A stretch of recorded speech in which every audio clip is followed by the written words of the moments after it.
Irmãos, nós estamos muito felizes de estar aqui, de verdade. Trago saudações da minha igreja, da Igreja Esperança, aqui em Belo Horizonte, e a gente é muito interessado e muito engajado na unidade do corpo de Cristo. A gente sabe de como é importante a gente estar junto, caminhar junto, e a gente vê mais igrejas centradas no Evangelho. É até chato falar disso, né? Existe alguma igreja que não é centrada no Evangelho? Existe, gente. Infelizmente existe. Infelizmente existe igreja evangélica que no dia evangélico só tem o nome.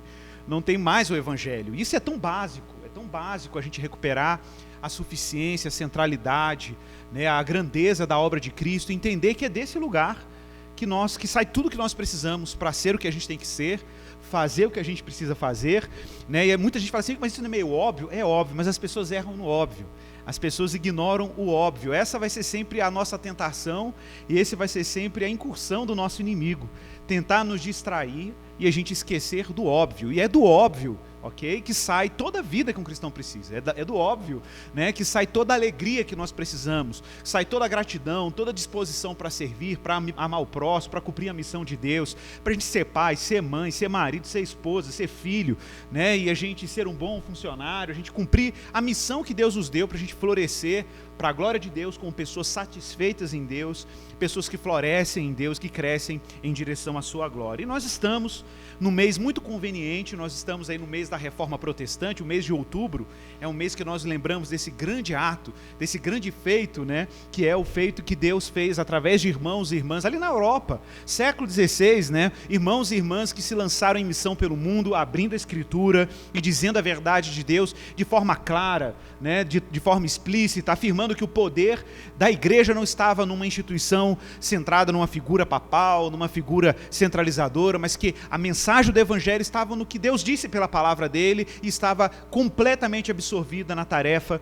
e na grandeza de Jesus de Nazaré, o nosso Senhor. Amém, irmãos? É isso que nos encoraja como igreja, é isso que nos impulsiona na missão de Deus. Em 2016...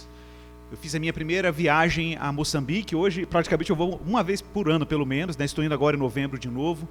E eu fui num vilarejo no interior de Moçambique. Moçambique é um país do Oriente Africano, do Leste Africano, país de fala portuguesa, pelo menos nas capitais. No interior são mais de 40 dialetos.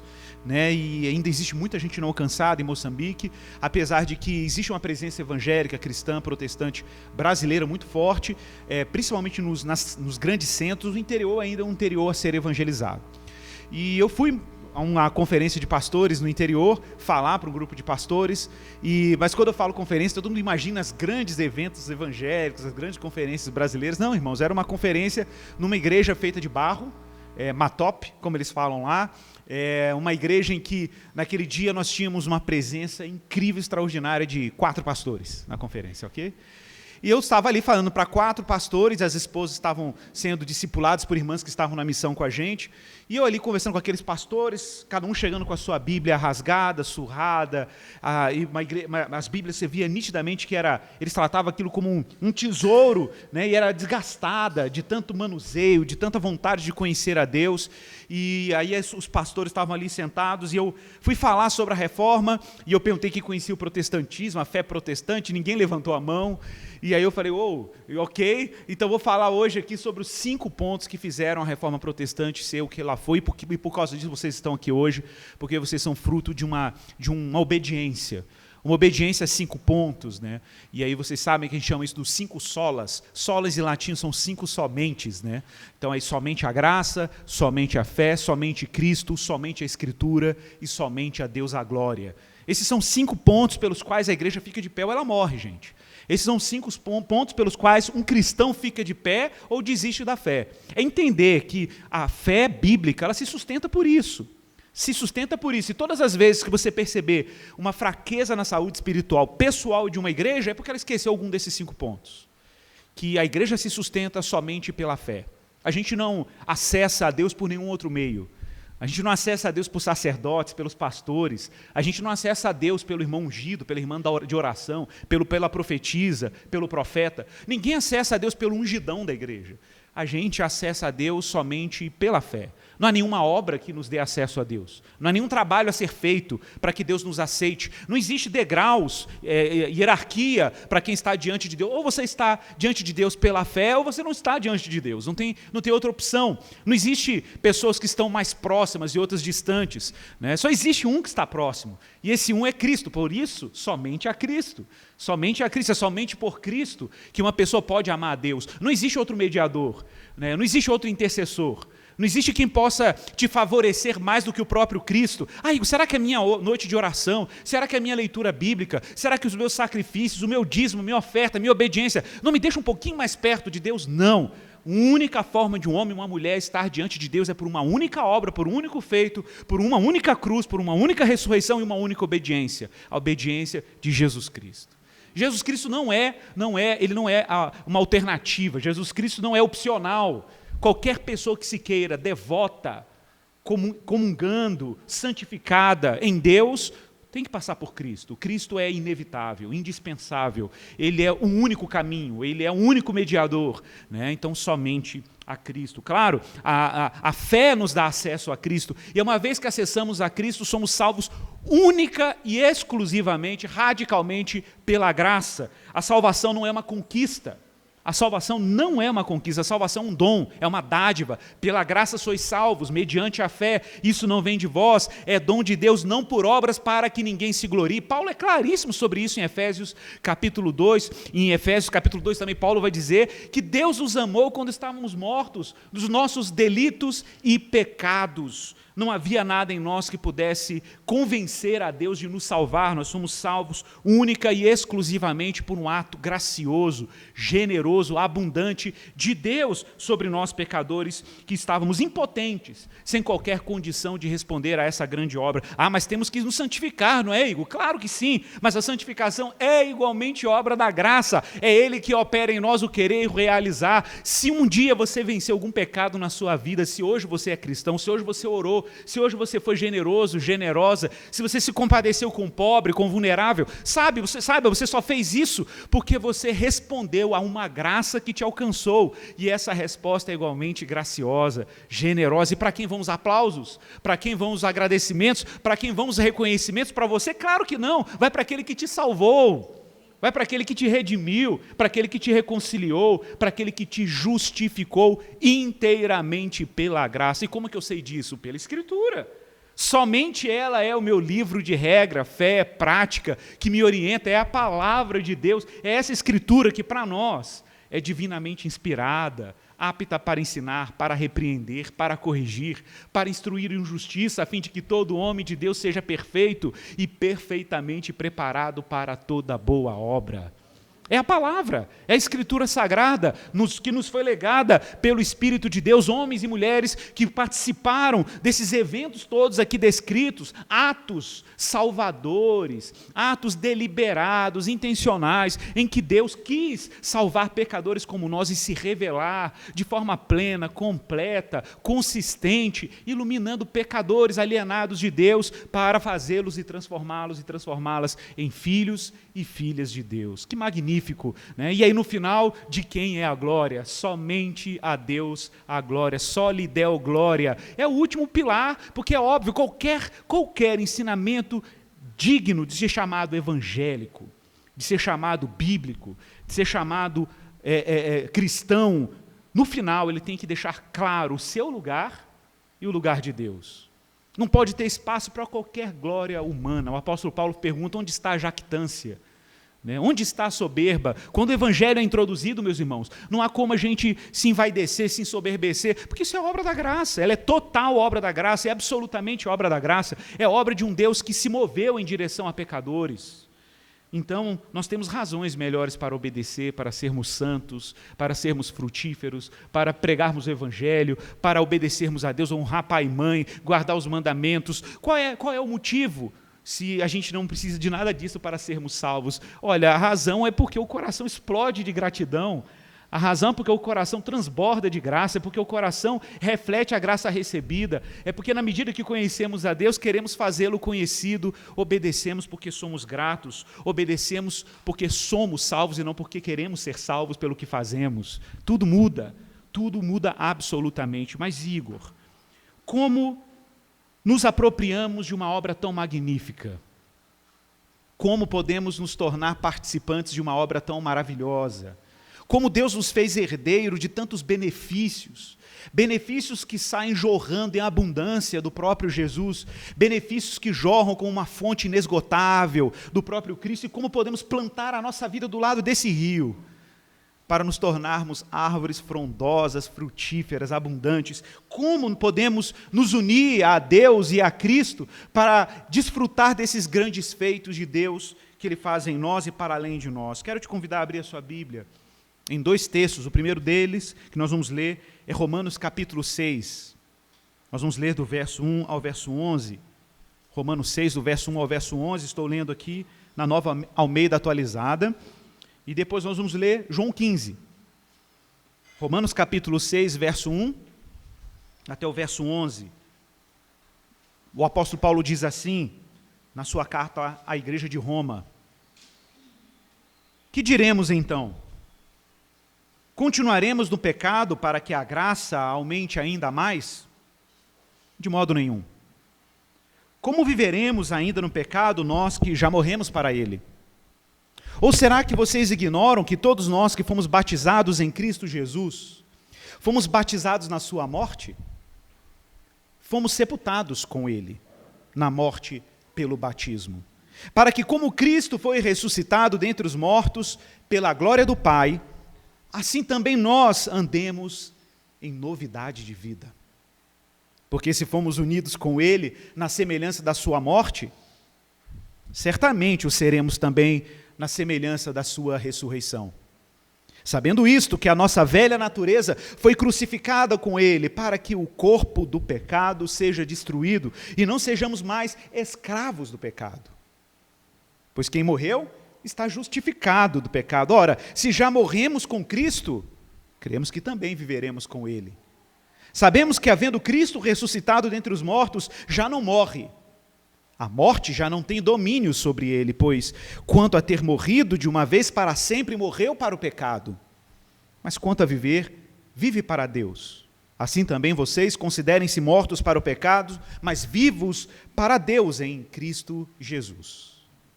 João capítulo 15, verso 1 até o verso 5. Eu sou a videira verdadeira, e meu pai é o lavrador. João 15, 1. Todo ramo que estando em mim não der fruto, ele o corta, e todo que dá fruto ele limpa, para que produza mais fruto ainda. Vocês já estão limpos por causa da palavra que lhes tenho falado. Permaneçam em mim, e eu permanecerei em vocês. Como o ramo não pode produzir fruto de si mesmo se não permanecer na videira, assim vocês não podem dar fruto se não permaneceres em mim. Eu sou a videira, vocês são os ramos. Quem permanece em mim e eu nele, esse dá muito fruto, porque sem mim, vocês não podem fazer nada.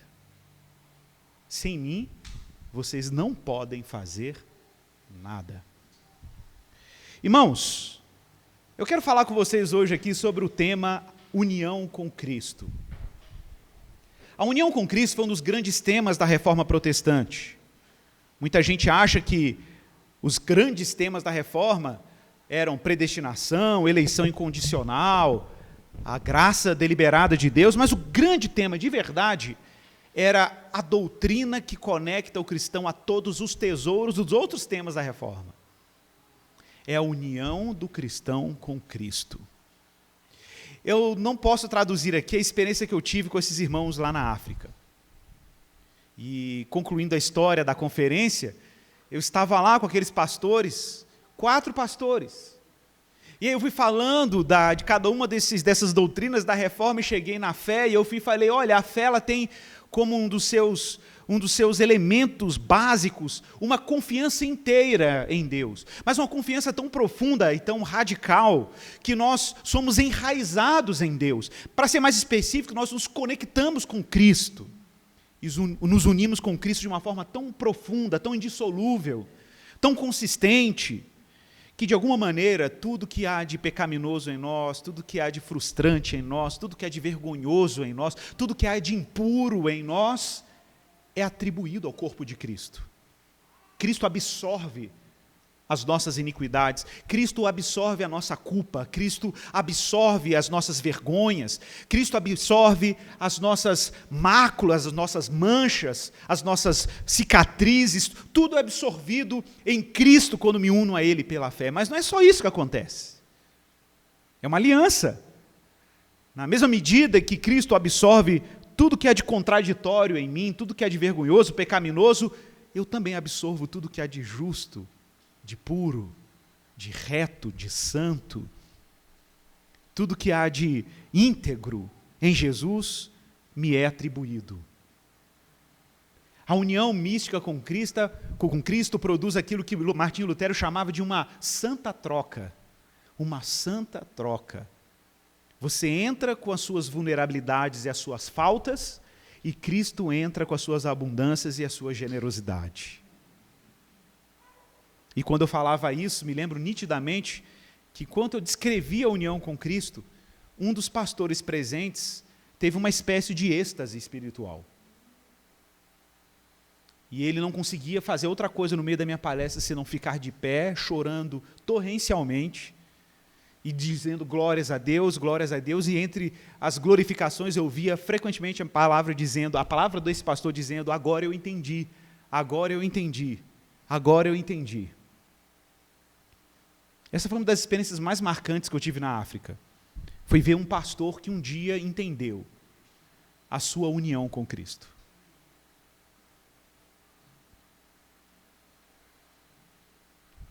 Não sei se você percebeu que no texto de Romanos 8, Paulo usou uma preposição muito importante.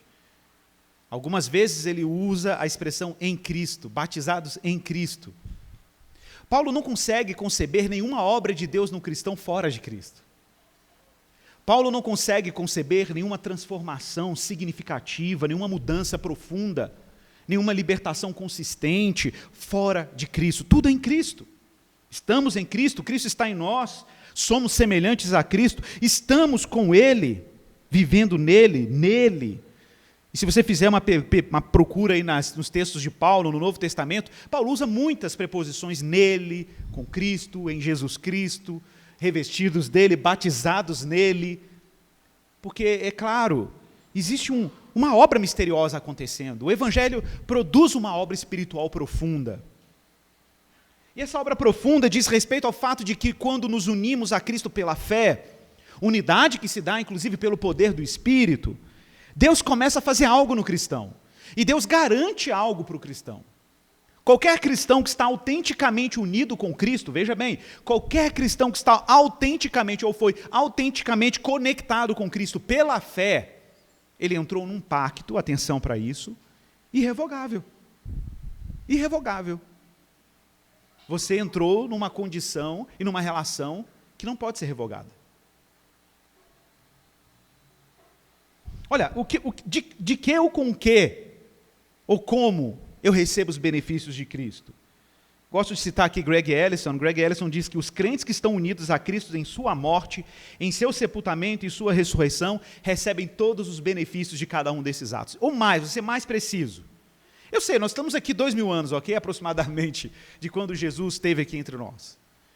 Aproximadamente 2000 anos, em que Cristo se fez carne, numa criança, ele foi batizado, ele fez a sua missão, ele expulsou demônios, curou doentes, curou enfermos, ensinou a palavra, fez obras extraordinárias, fez coisas magníficas, foi traído, levado até a cruz, foi julgado pelos romanos, levado até a cruz, crucificado, morto, sepultado, ressuscitado, apareceu durante 40 dias para mais de 500 testemunhas depois da sua ressurreição, subiu aos céus, aos olhos dos discípulos, está sentado à direita de Deus Pai Todo-Poderoso, de onde Ele há de vir para julgar os vivos e os mortos. É essa fé que nós professamos, essa é a fé que nós confessamos, esse é o Cristo que nós proclamamos. A questão, meus irmãos, é que, ok, Igor, esse é o drama de Cristo, isso foi tudo que Cristo fez, mas imagine que quando você diz eu estou unido com Cristo, e quando você está autenticamente unido e unida com Cristo, você está unido com Cristo no seu nascimento,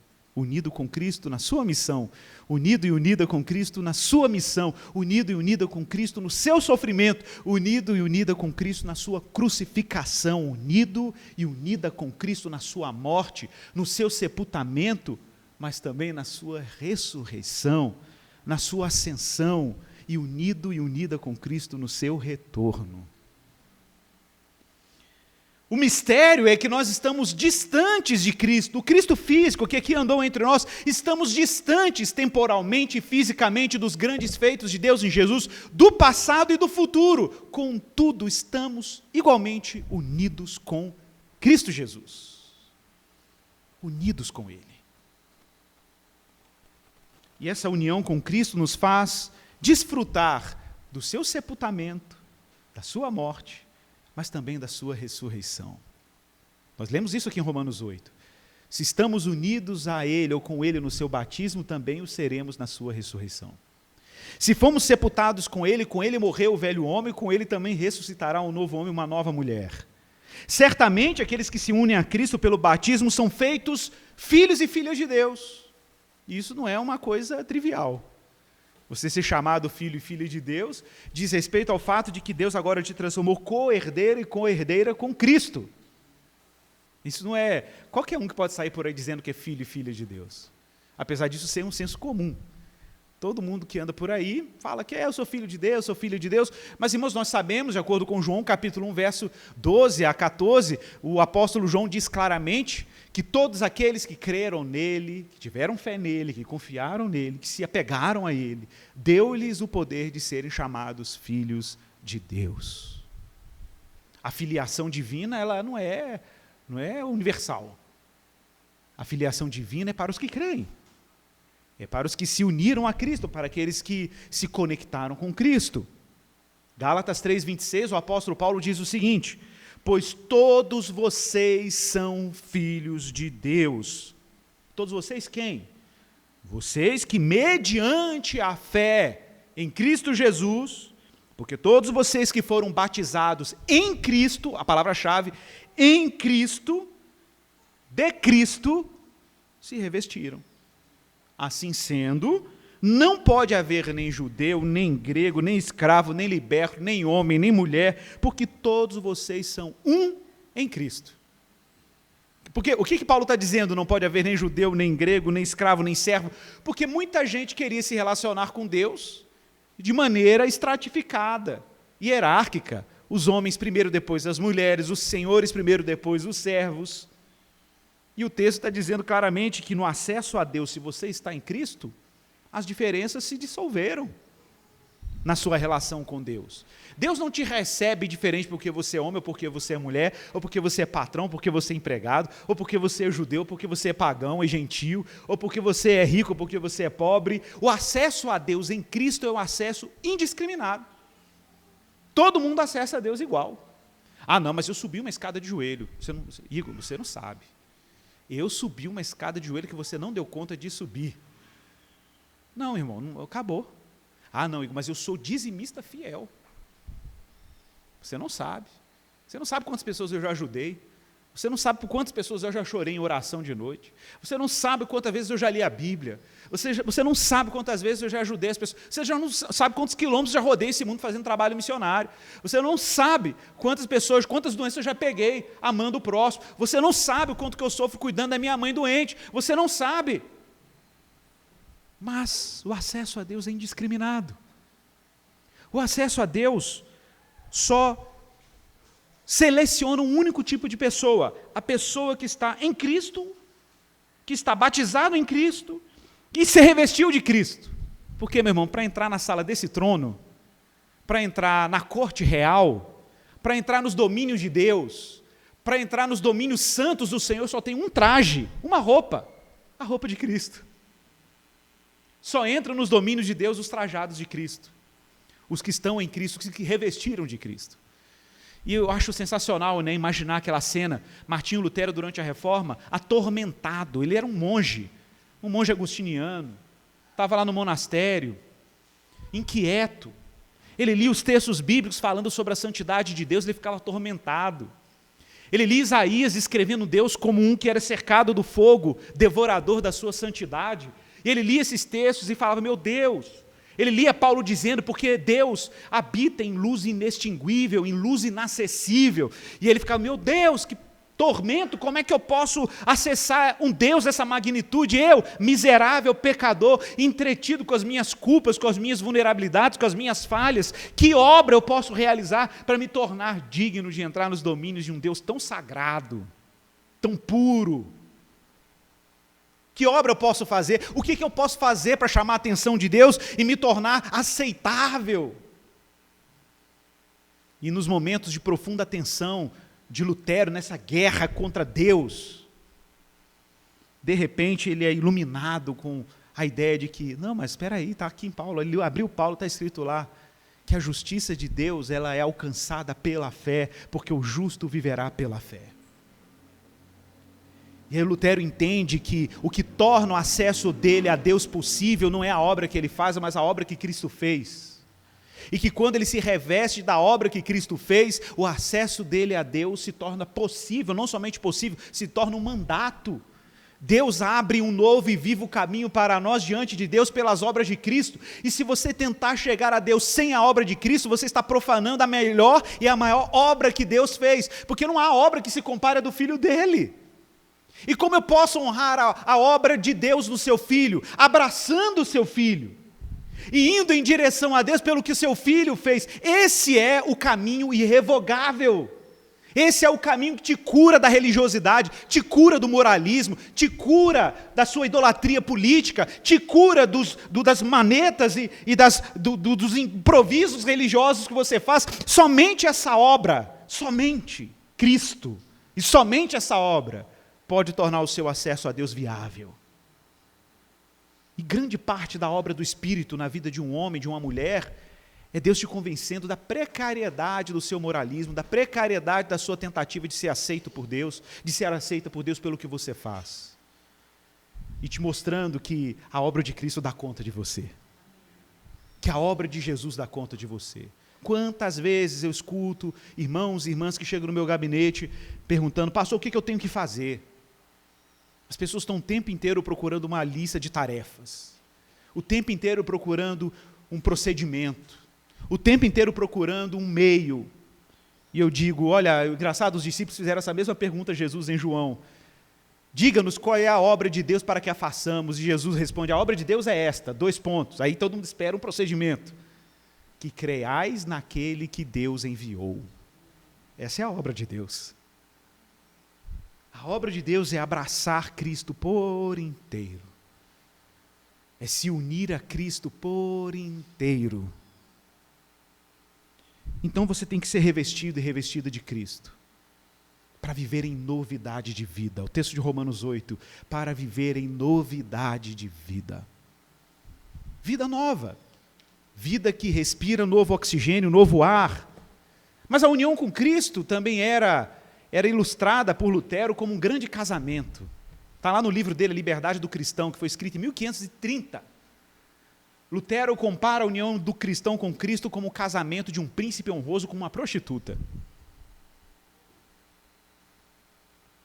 E aí Lutero usa a seguinte metáfora, ou parábola, né? Ele descreve um rei honrado, um príncipe honrado, riquíssimo, montado no seu cavalo, com trajes reais, com trajes dignas, e ele está lá no cavalo, né, visitando uma zona de prostituição do seu reino, e aí de repente aparece uma prostituta, com as suas roupas todas rasgadas, com o seu corpo explorado, sem qualquer dignidade. Ela nem imaginava olhar para um príncipe honrado como aquele, estava lá acostumada a atender clientes da prole, da prole, da prole. E de repente aquele príncipe honrado para o seu cavalo do lado dela, chama ela e fala, olhe para mim, e ela não consegue nem olhar para o príncipe. E ela deve ter imaginado, o que esse homem quer de mim? Aí ele vai e diz, eu queria te fazer uma proposta. Ele, qual a proposta? Eu queria casar com você. Ela, como assim? Mas o que o senhor está dizendo? Que brincadeira é essa? Não, eu estou te falando sério, eu quero me unir a você, eu quero que você se una a mim. E eu quero que você se una a mim, e claro, isso vai implicar em várias consequências. Uma delas é que eu vou te dar uma nova roupa, um novo traje, uma nova vida, uma nova história, uma nova dignidade, e é tudo que eu vou te dar. Mas o que eu posso te dar em troca? Eu falo assim, me dê suas roupas velhas, me dê a sua vergonha, me dê a sua indignidade. Eu vou resolver com isso, eu vou resolver isso, mas venha como você está, venha com os trapos que você veste. E aí Lutero descreve essa troca, a união mística com Cristo, que essa mulher entra com toda a vergonha dela. E dali para frente, qual é a história dela? Não é a história de uma prostituta, é a história de uma princesa. É a história de uma mulher cujos trajes, beleza e dignidade lhe foram atribuídas por graça, por aliança, por generosidade. Por isso Paulo é tão categórico. Aqueles que estão unidos com Cristo foram crucificados com Ele. Aqueles que foram batizados nele, de Cristo se revestiram. Olha, como não lembrar de Adão e Eva, fugindo entre as folhas do jardim, com vergonha da sua nudez, tentando improvisar vestes com folhas de figueira, e de repente agora nós temos um Cristo que está dizendo assim, fique tranquilo, eu vou resolver o seu problema de vergonha, eu vou te trajar com as minhas obras, eu vou te trajar com a minha história, eu vou te trajar com a minha dignidade, eu vou te trajar com a minha justiça, eu vou te trajar com a minha pureza. E agora você pode entrar nos domínios do reino. Paulo diz em Gálatas 2:19 e 20, porque eu, mediante a própria lei, morri para a lei, a fim de viver para Deus. Eu estou crucificado com Cristo, logo já não sou eu quem vive, mas Cristo vive em mim. Essa é a união. Cristo vive em mim. E esse viver que agora eu tenho na carne, eu vivo pela fé no Filho de Deus, que me amou e se entregou por mim. Aí você se uniu a Ele, você se juntou a Ele. Aí como que eu vivo agora? Eu vivo com meus planos, com os meus objetivos, com as minhas expectativas, com aquilo que eu acho que é legal. Olha, Paulo diz que essa vida, que ele chama de vida da lei, o que é a vida da lei? A vida da lei é a vida em que você quer uma lista de regras morais para agradar a Deus. Isso é a vida da lei. Às vezes não são regras morais, às vezes são estratégias, procedimentos, às vezes são hábitos, planejamentos, coisas que você planejou para a vida, que você achou que seria legal, que você ia ser mais feliz, mais realizado, mais realizada. Você acha que se você fizer determinadas escolhas, a sua vida vai ser melhor e que tudo depende de você. Essa é a vida da lei. Era a vida que Paulo vivia, inclusive antes de converter a Cristo como religioso judeu que ele era.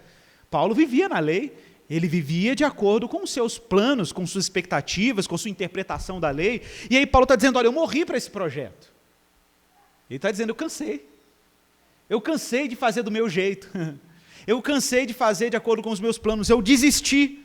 Paulo está dizendo, eu morri para a lei para uma única finalidade, para viver para Deus. E aí uma história tem que acabar, viu gente? Não tem jeito, tem que acabar uma história para começar outra. Estou crucificado com Cristo.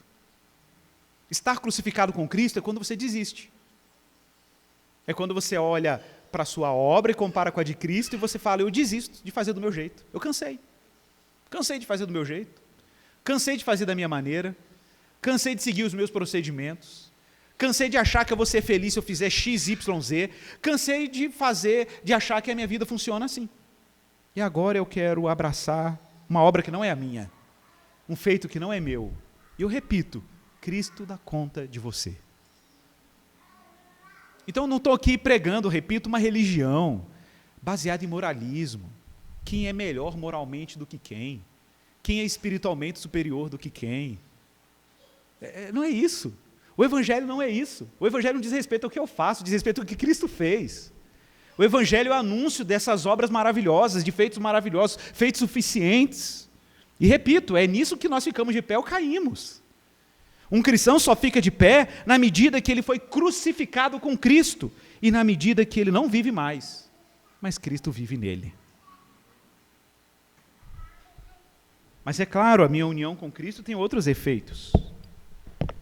Efésios capítulo 1, verso 3 ao verso 6, o apóstolo Paulo diz assim, bendito seja o Deus e Pai de nosso Senhor Jesus Cristo, que nos abençoou com todas as bênçãos nas regiões celestiais, olha a preposição, em Cristo Jesus. Não é fora dele. Gente, fora de Cristo não tem história, ok? Não existe biografia, história de vida fora de Cristo. E esse é o ponto, é que quando alguém se une a Cristo, a sua história de vida não é mais a sua. A sua história morre e a história de Cristo vive em você. E a sua história, que era tão pretensiosa, tão cheia de objetivos, se dissolve, se desfaz. E aí Deus te dá a desilusão como dom. Você já viu isso, a experiência da desilusão como dom? Eu amo a desilusão como dom. A desilusão como dom é quando Deus te desilude do que você achava que era melhor para você. Porque a gente acha que a gente é muito competente para planejar as coisas para a nossa vida, para fazer as escolhas que nós fazemos. E de repente Deus te dá um batismo de desilusão. E o batismo de desilusão te coloca vulnerável diante de Deus e pedindo socorro. E aí de repente você fala aquela frase mágica, você diz assim para Deus: Senhor, eu não dou mais conta. Aí eu falei: finalmente, né? Ok, que bom que você chegou a essa conclusão, que você não dá conta. É por isso que meu filho foi para a cruz, ok? É por isso que ele morreu no Calvário, ok? É por isso que ele carregou aquele madeiro nas costas. Foi por isso que ele foi chicoteado, foi por isso que ele recebeu coroas de espinhos, foi por isso que ele recebeu cravos nas mãos e nos pés, foi por isso que ele teve o seu lado perfurado, foi por isso, porque você não dava conta. E o trabalho de Deus é te convencer que você não dá conta. Para você gritar por salvação, para você fazer igual o cego no caminho, dizendo: Jesus, filho de Davi, tem misericórdia de mim.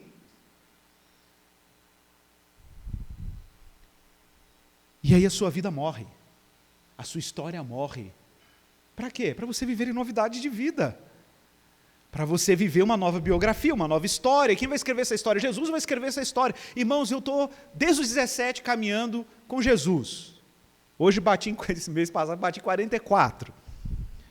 E desde os meus 17 anos, caminhando com Jesus, e é um caminho que é irrevogável, com erros e acertos, com falhas e Deus me convencendo da enormidade da obra de Cristo, eu não consigo imaginar a minha vida e a minha história fora de Cristo. Eu não consigo imaginar. Se Deus entregasse a minha vida, as minhas escolhas, os meus planos, os meus objetivos, eu estaria absolutamente perdido nesse momento. Mas porque Deus, Ele irrompeu na minha vida e irrompeu na sua. A nossa biografia é dele, a nossa história é dele. Ele dá conta de nós. E aí a gente deixa de orar: seja feita a minha vontade, para seja feita a tua vontade. Sem medo. Porque você descobriu que a união com Cristo muda tudo. Deus nos escolheu nele. Deus nos escolheu nele, Efésios 1:4, para sermos santos e irrepreensíveis diante dele em amor, e nos predestinou para ele, para sermos adotados como filhos por meio de Jesus Cristo, segundo o propósito da sua vontade, para louvor da glória da sua graça, que ele nos concedeu gratuitamente no amado. Está muito claro. Está muito claro. Bom, existe um autor chamado Trevor Buck, ele é um historiador, e ele tem um livro sensacional sobre como era a adoção de crianças no Império Romano. E a gente vê a Bíblia falando que nós somos adotados, feitos filhos de Deus em Cristo Jesus, mas você tem que entender como que era isso na imaginação de um leitor de Paulo em Romanos, por exemplo, ou em Efésios, por exemplo. Como que acontecia a adoção no Império Romano? A adoção era o seguinte: ninguém adotava um filho porque, sei lá, de repente estava se sentindo só e sem filho em casa, ok? Ou porque, de repente, a gravidez não deu certo, teve um problema de infertilidade, e aí você adotou um filho para poder suprir uma demanda de infertilidade. Não, as questões envolvidas numa adoção eram jurídicas no Império Romano. Meramente jurídicas. Geralmente acontecia com um homem muito rico, um pater família, um patriarca dentro do império, que tinha muito dinheiro, né, e ele precisava deixar a sua terra e a sua herança com alguém. Então, era assim, era essa a razão porque os homens romanos adotavam. Eles adotavam porque eles tinham que deixar o benefício da sua família sendo transmitido. Senão aquilo ia ser tomado pelo Estado ou ia ser distribuído por outros senhores. Então, ele queria perpetuar a sua herança, ele tinha que escolher alguém. Então, ele saía à caça de um possível potencial herdeiro. E, geralmente, acontecia de uma família mais pobre entregar um filho para ser adotado por uma família mais rica, por um homem como esse. porque era uma forma de garantir, inclusive, o futuro do seu filho. Mas isso tinha implicações. A primeira dela é que, ao ser entregue, aquele filho perdia as conexões familiares com a família de origem. E agora a sua descendência seria a partir da família que o adotou. E ele seria herdeiro automático dessa família. Então a adoção, nesse caso, eram adultos que eram adotados. Geralmente eram adultos, não eram criancinhas. E a adoção era um arranjo legal para que alguém tivesse os privilégios e as responsabilidades de fazer parte de uma nova família. Inclusive o termo que Paulo usa em Efésios 1, para falar que nós somos adotados como filhos por meio de Jesus, é a palavra iothedias, né, em língua grega, quer dizer, é o termo jurídico para dizer filhos de uma obediência. Filhos de um pai que deliberadamente te acolheu e te adotou. E agora você tem laços quase como naturais com aquela família. E tudo que implica dessa adoção você participa. Foi exatamente o que a nossa união com Cristo fez conosco. Deus interrompeu uma história, acabou com a sua velha biografia, te colocou numa nova história, porque agora você participa de uma nova herança, de um novo ambiente familiar. Você pertence a Cristo e você está ligado a Cristo e a família divina. Cristo é o primogênito dentre muitos irmãos. Ele sendo o herdeiro e nós co-herdeiros com Cristo, participando dessa família divina em que o Pai nos ama, porque nós estamos unidos a Cristo, por isso nenhuma condenação há para aqueles que estão em Cristo Jesus. E de novo, preste atenção nas preposições que Paulo utiliza. E lá em Efésios 2, do verso 1 a 10, Paulo diz que Deus nos deu vida quando estávamos mortos nos nossos pecados e delitos, nos quais nós andamos no outro tempo, segundo o curso deste mundo, príncipe da potestade do ar, que agora atua nos filhos da desobediência. E entre eles também todos nós andamos no passado, seguindo as inclinações da nossa carne, fazendo a vontade da carne e dos pensamentos, e éramos por natureza filhos da ira. Você era de outra casa. Você era filho de outro pai. Você era filha de outro pai, herdeiro e herdeira de outro bem. Filhos da ira. Mas Deus, verso 4, sendo rico em misericórdia. Deus é muito misericordioso. Deus é muito bom, muito gracioso. Por causa do grande amor que nos amou, estando nós mortos em nossas transgressões, nos deu vida, olha o termo que vai aparecer, nos deu vida juntamente com Cristo, a união com Cristo, juntamente com Cristo, pela graça vocês são salvos, e juntamente com Ele, olha lá a palavra, juntamente com Ele, nos ressuscitou e com Ele nos fez assentar nas regiões celestiais, em Cristo Jesus. Como é maravilhoso, meu irmão, você acordar de manhã, fazer a sua oração matinal, abrir a sua Bíblia, e naquele momento em que você só está, você, Jesus, o Espírito Santo, a Bíblia Sagrada, você saber e estar consciente, naquele momento, de que você pode se dirigir a Deus sem culpa, sem remorso, sem ressentimento, porque você sabe que naquela oração existe uma criatura refeita por Deus, unida com Cristo, unida pelo Espírito, sabendo que tudo em sua vida, todo pecado em sua vida, toda sua fraqueza, é só uma questão de tempo. É uma questão de tempo, cada uma delas serem superadas. É só uma questão de tempo. Cada pecado ser superado, cada fragilidade ser superada, é só uma questão de tempo. Na sua união com Cristo, Cristo vem vencendo cada centímetro de desobediência, por causa da sua obra e da sua graça. Por que Deus fez isso? Deus fez isso, verso 7, para mostrar nos tempos vindouros a suprema riqueza da sua graça em bondade para conosco, repito, em Cristo Jesus. Em Cristo Jesus.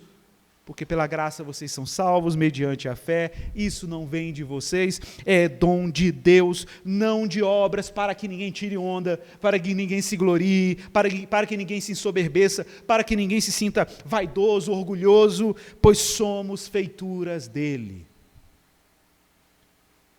É tão bom pensar que somos feituras dele, porque Deus criou o mundo em 6 dias, no 6º dia criou o homem. E agora, Igor, Deus está refazendo o mundo.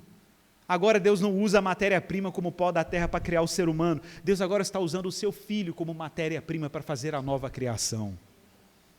Deus agora não cria Adão do pó da terra, Deus cria um novo Adão do Cristo ressuscitado. Pois somos feituras dele, criados, olha de novo a preposição, criados em Cristo Jesus. Paulo insiste, não tem como Deus fazer a obra que ele tem que fazer fora de Cristo, é sempre em Cristo Jesus, para boas obras, as quais Deus de antemão preparou para que andássemos nelas. Que obra magnífica, que obra misteriosa. E caminhando para o fim, eu queria voltar para o texto aqui que nós lemos no início. João capítulo 15, verso 1.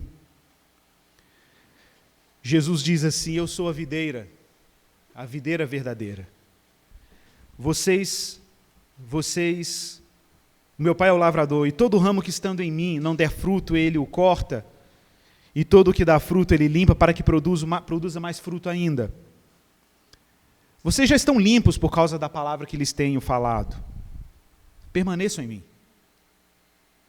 Permaneçam em mim. E eu permanecerei em vocês. Uma vez perguntaram a Lutero, o que a gente faz com uma igreja em que as pessoas estão vivendo uma vida cristã relapsa, desobediente, infrutífera? E aí, de novo, as pessoas esperam uma resposta religiosa. Admoeste, cobre da igreja uma posição, cobre das pessoas para se comportarem, cobre das pessoas para viver uma vida respeitável. E aí Lutero responde: não, digam para que creiam. Digam para que creiam. Digam para que confiem mais em Cristo. E ele foi absurdamente estratégico quando disse isso. Porque é evidente que um cristão que descansa das suas ansiedades nos méritos de Cristo e que cresce na profundidade da permanência na videira e que sorve toda a graça que corre como uma seiva nessa videira, e claro, se você é um ramo enxertado na videira, você desfruta da mesma virtude, da mesma graça que mantém a videira funcionando. A resposta de Jesus, então, é: permaneçam em mim. Permaneçam em mim, eu permanecerei em vocês. E como um ramo não pode produzir fruto de si mesmo. Então Lutero foi certeiro, porque, claro, eu não posso dizer para as pessoas obedeçam quando elas não têm graça para obedecer. Eu não posso dizer para um irmão, ame o teu próximo, quando ele não tem graça para obedecer o teu próximo. Eu não posso dizer para o meu irmão, vai lá fazer missão, quando não tem graça para fazer nem a missão dentro de casa. Eu não posso dizer para o meu irmão, dar a face ao que o fere, amar o inimigo. Eu não posso pedir para o meu irmão fazer coisas impossíveis. Humanamente impossíveis. Quando ele não tem recursos para fazer nenhuma delas. Mas eu posso dizer para o meu irmão, vai se unir com Cristo. Vai se juntar a Jesus, vai comungar com Jesus. Vai ser um só corpo com Ele, vai ser só um espírito nele, dobre a sua confiança nele. Mergulhe nos domínios dele, se agarre a ele, se una a ele, e deixe a seiva correr, e deixe a graça correr, e deixe o benefício da graça correr, a vitalidade passar pela sua vida, o rio passar pela sua vida, deixa. Porque nenhum ramo pode produzir fruto de si mesmo, ouviu isso? Nenhum ramo pode produzir fruto de si mesmo, se não permanecer na videira. Assim vocês não podem dar fruto. Ninguém aqui pode dar fruto. Ninguém aqui pode ser frutífero, se não permanecer em Jesus. Eu sou a videira. Vocês são os ramos. Quem permanece, preposição, em mim, e eu nele, a união, o casamento, a conexão, esse dá muito fruto, porque sem mim vocês não podem fazer absolutamente nada. Vocês não podem fazer nada sem mim. Irmãos, eu concluo aqui com uma frase do estadista e teólogo Abraham Kuyper. Aqui já estou falando de século XIX, bem na frente, final do século XIX. No livro dele, A Obra do Espírito Santo, ele diz o seguinte, abre aspas: ele não espera até que sejamos puros e santos, para então se unir a eles. Mas ele nos une a si mesmo, para que possamos nos tornar puros e santos. Ele é o noivo rico e a alma a noiva pobre. Nas brilhantes vestimentas de sua justiça, ele vem a encontrando-a imunda, disforme em sua profanação natural. Ele não diz para ela: purifique-se, torne-se sábia, e como uma noiva rica eu me unirei a você. Mas ele diz: eu a recebo da maneira como você está, e eu lhe digo, em seu sangue viva, embora você seja pobre, unindo-me a você, eu a faço coparticipante de mim mesmo e do meu tesouro. Vamos orar.